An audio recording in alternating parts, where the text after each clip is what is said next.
সকাল সকাল আমার কর্তামশাই আর আমাদের কাজের বৌদি, প্রিয়া বৌদি দুজনে কি যেন আলোচনা করছে আর দেখছে। এদিকে দেখো আমার সিঁড়ির সামনেই সব বালি মাটি পাথর সব ফেলা হয়েছে। আসলে আমাদের পেছনে যে বাগানটা ছিল, ফাঁকা জায়গাটা ছিল, যেখানে কালকে আমি ভিডিওতে দেখিয়েছিলাম কি কলা গাছগুলো কেটে ফেলা হয়েছে, ওগুলোকে সব পরিষ্কার করে দিয়ে এখানে একটা চেম্বারের জন্য খোঁড়া হয়েছে। কালকে রাত্রে 8:30 পর্যন্ত ওরা কাজ করে গেছে। সকালবেলা উঠে দেখি পুরো জল জল হয়ে আছে।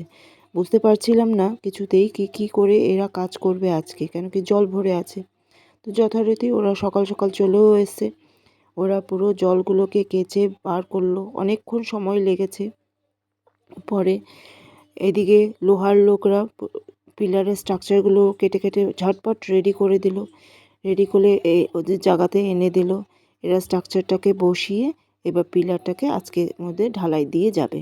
তোমরা দেখেছো আমার ভিডিওতে কি আমাদের বাড়িতে একটা খাড়া সিঁড়ি আছে। এখন তো আমাদের ওপরের ঘরে যেতে অসুবিধা হয় না, কিন্তু ইন ফিউচার তো হবে, সেই জন্যই এই পরিকল্পনা করা। এই চেম্বারটা হবে, চেম্বারের ওপর দিয়ে সিঁড়ি একটা করা হবে, যাতে ইন ফিউচারে আমাদের অসুবিধা না হয়। সারা জায়গা আমাদের ধুলো ধুলো হয়ে রয়েছে, তো কিছুদিন এই চলবে। এই দেখেছো সিঁড়িটা, তো কেমন কেমন করে কনস্ট্রাকশন হচ্ছে অল্প অল্প করে তোমাদের সাথে শেয়ার করব, তোমরা সাথে থেকো।